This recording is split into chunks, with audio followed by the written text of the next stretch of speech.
station. This is the Voice of America. How do you hear me? We hear you loud and clear. Welcome aboard the space station. Oh, wonderful. I wish I could be there in person to do this interview. We have standing by who wants to say a quick hello, John Larson. He is the CEO of the Broadcasting Board of Governors. Commander Kelly, Cosmonaut Kornienko, welcome to Voice of America. Thank you for taking the time to do this interview with Ann. We really appreciate it.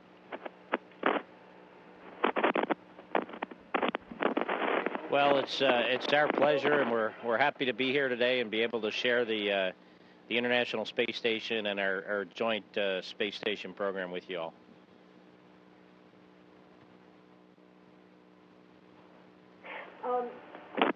Scott and Mikhail, you are space pioneers. This is the first time that anybody's been up in space longer than 6 months, and you've been there 11 months now. We had someone from our worldwide audience at VOA write in and wanted to know from Ethiopia, what is your mission? Can you tell us, what is your mission? What are you doing up there?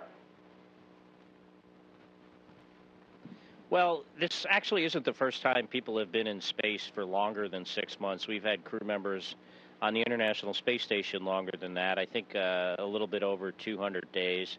And the Russians have flown cosmonauts on the Mir space station, I think Salyut before that, for a year, and in some cases longer. But this is the first time we're flying this long on the International Space Station. We've been here for over 10 months, and we'll leave in March. We launched in March. And our mission here is to understand the effects, mostly the effects on our physiology and psychology of long-duration space flight, so we can eventually go on to Mars. And the space station is a really unique facility to do this kind of research, and we have it now, so we should use it for that.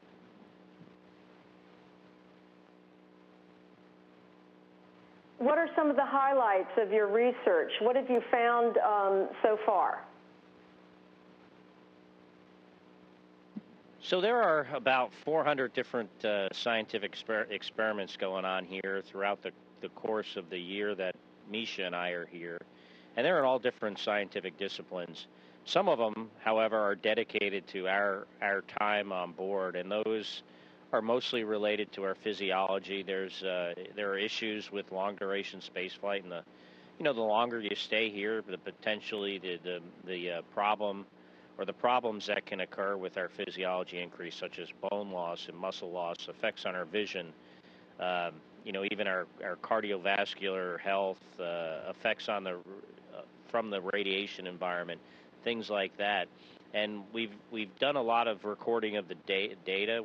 Last week we had an experiment in the Russian segment that used a lot of the imaging technology we have here on the U.S. segment, but using their device that puts negative pressure on our body to look at our, the vessels in our head and our heart and our eyes to see if there's an effect on our vision.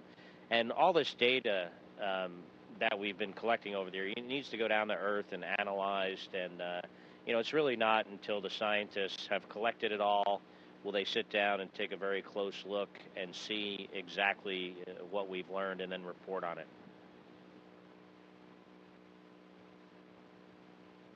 And how is your vision? Have you had any problems with your vision?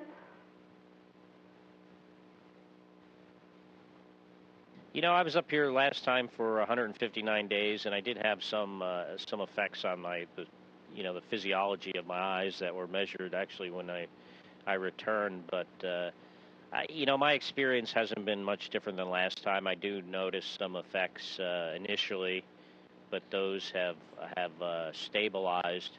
But to add to your last question, what have we learned since we've been up here? One thing I have learned is that a year is a really long time.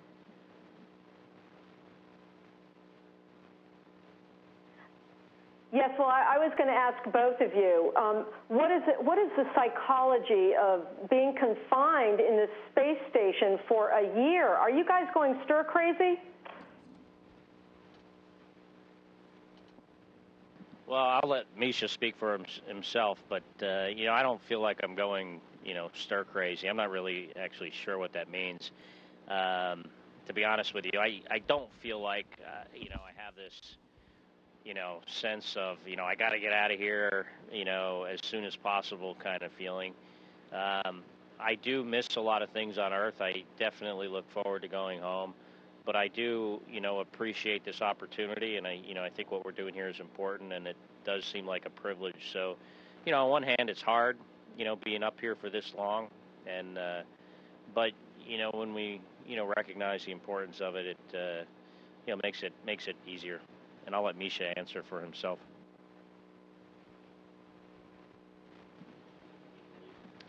Я согласен с моей коллегой. I fully agree with my colleague and my friend Scott. I can only add that we were selected based on how reliable and how tough we are. So if necessary, we can break this record even further. I wouldn't say this is easy, but I think we could stay here for a little longer and make one more step. Okay. Yeah. Yes, and I wanted to ask Mikhail this question, that in an interview before you left Earth, you said, if we could send the two presidents up for 2 weeks, problems on Earth would be settled. So what do you think about that now, 10 months later? Is it time to use the space station for such high-level talks? Is this a way to get peace in the world?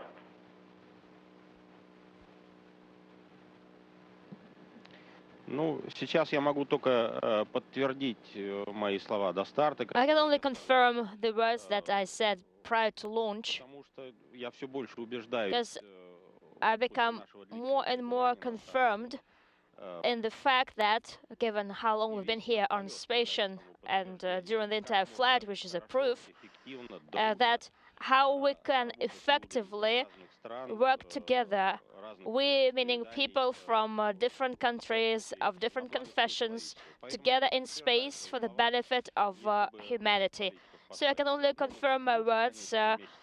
If we could send our politicians here for a month or a month and a half, then all the problems on Earth would be resolved much easily.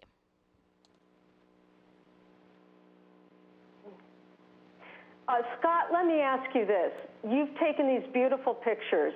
When you look down at Earth and when you look out to space, what do you see? What do you think about? How does it change your view of humanity and life on Earth?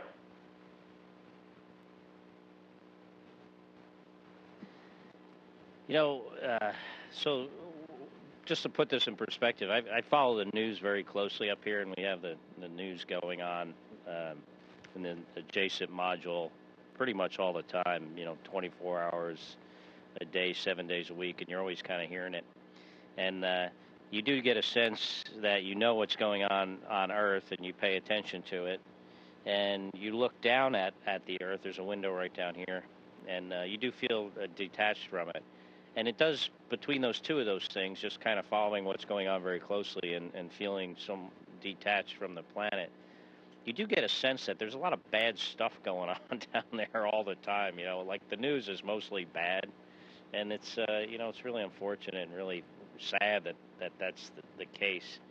I'm certainly not blaming the people that report the news. I'm just saying, as an observation, there's it's mostly bad stuff that we hear about, and it's really a shame, because when we do look down at the Earth, it is such a beautiful place. It's it's our home, and it's a home that we need to take care of. We're all in this kind of like on the space station here.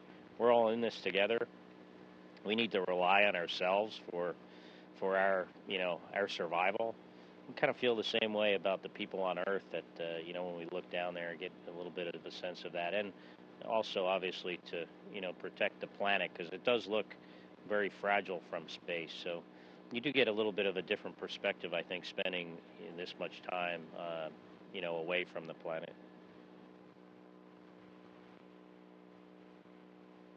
Thank you for joining us, Scott and Mikhail. We're out of time. Thank you for being with VOA.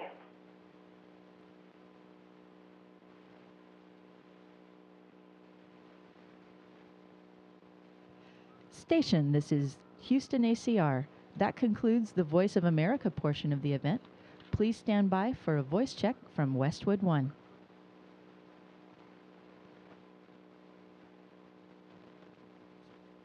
Station, this is Westwood One. How do you hear me? We hear you loud and clear. Welcome aboard the space station. Currently circling the Earth in outer space aboard Expedition 46 of the International Space Station, astronaut Scott Kelly and cosmonaut Misha Kornienko. Gentlemen, good morning. Good morning, and it's great to be here with you today. I assume it's appropriate to say good morning, Commander Kelly. Do you refer to time and the vastness of space as something as insignificant as morning, noon, or night? Now we work on a similar clock. It's 2:30 in the afternoon for us. We're actually on Greenwich time, so it's good part through our work day. But since you said good morning, and your listeners, it's probably in their morning, I figured I'd say good morning too. Flight Engineer Kornienko, for many American children, especially those of us that as children saw the lunar landings, we put astronauts right up there with superheroes like Superman and Spider-Man. Are you treated like a rock star in Russia? Вопрос, Михаил Корниенко. У нас вот в Америке после посадки на Луне отношение к астронавтам как к супергероям, к Спайдермен и так далее. Как к космонавтам относятся в России?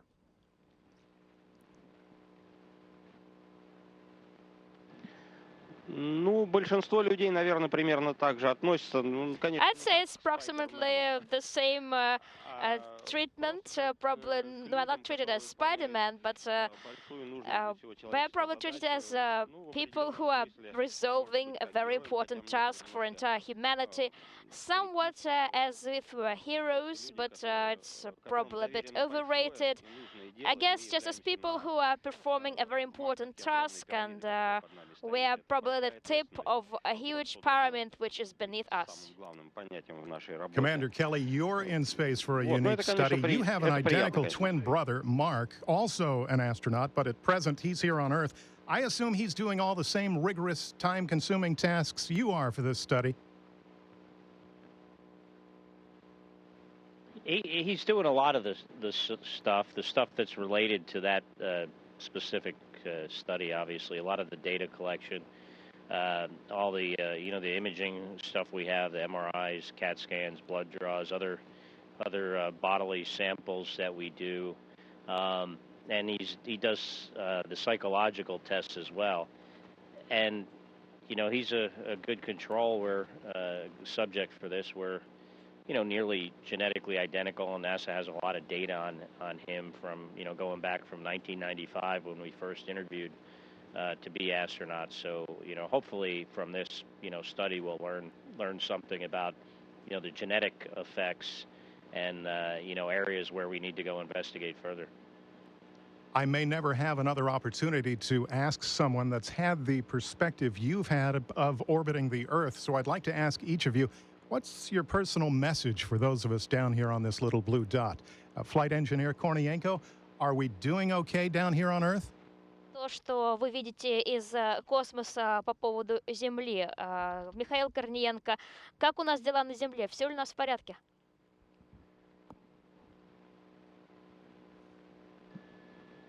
Ну, к сожалению, не могу предаваться такому оптимизму, что на Земле все в порядке. Это особенно I cannot be overly optimistic that everything is great on Earth, and this can be clearly seen from here, from above. I can only join my colleague and say that our planet is very fragile, so we need to take care of it, and this can be easily seen from here.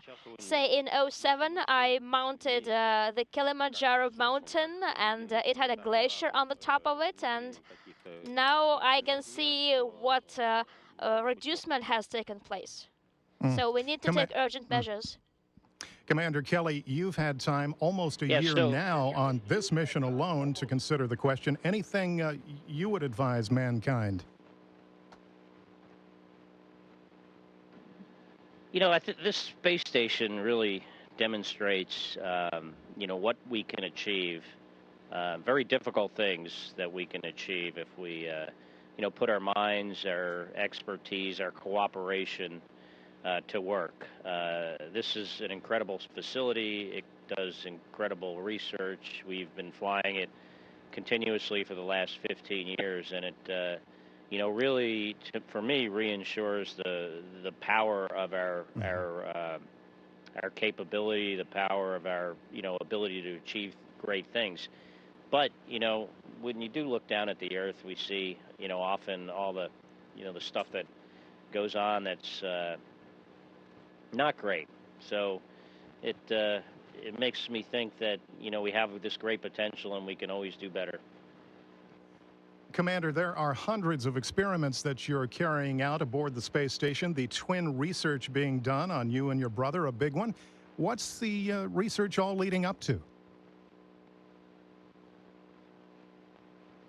Well, hopefully, that research, like I said earlier, and the science that has to do with Misha and I being here for a year, is to expand our knowledge and understanding of the effects of this microgravity and space environment on our physiology and our psychology. So someday, hopefully in the not too distant future, we can go on to Mars and be able to mitigate these effects. And the space station is an incredible facility to do this kind of research. We're not going to have this space station forever, and we need to take advantage of it while we can to further our goals of exploring beyond low Earth orbit. Now, before you blasted off from Earth, you were flying for the Navy in an F-14. That was right around when the movie Top Gun was so hot. When your astronaut days are over, you think you're going to go back to flying? Well, I think I'll always be flying, whether it's as an astronaut or even as a private pilot in some form or another. I enjoy it. It's unfortunate, though. I'll never fly the F-14 Tomcat again because we don't. That plane was retired, I think, in 2006, and it's something it's an airplane I definitely miss, and it's a great part of our aviation history, and the legacy of that airplane. I'll hopefully live on for a long time. Cosmonaut Kornienko, you've been in space before, but I don't think this long before. When you land, will you then have been the cosmonaut with the longest amount of time in space? Михаил Корниенко, вы уже были в космосе, но не так долго. Когда ваша посадка состоится, будет ли вам принадлежать рекорд самого длительного пребывания в космическом пространстве? Нет, есть космонавты, которые летали гораздо дольше меня. No, not sure. There are cosmonauts who've flown many more days than I have. But my colleague and I will share the record in terms of duration of staying on the station. So we'll share this record together. Men, when you touch down, I'm sure there are a lot of operational assessments that are to be done, but assuming you could get out of the capsule, meet up with your family, and do whatever you wanted to, what would you do? Cosmonaut Kornienko? Вот что вы сделаете, когда состоится ваша посадка, и вы сможете пообщаться с друзьями и семьей, ваши первые действия после посадки?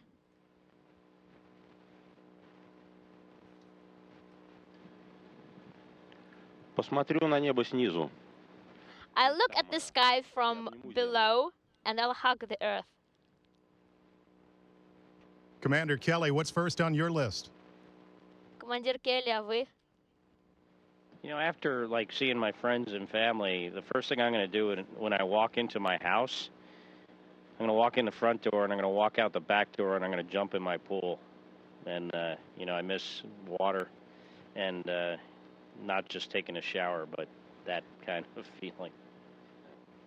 Astronaut Kelly, Cosmonaut Kornienko aboard the International Space Station. Thanks for spending time with us, and we look forward to seeing you both safely back here on Earth. Our pleasure. Station, this is Houston ACR. Thank you. That concludes our event.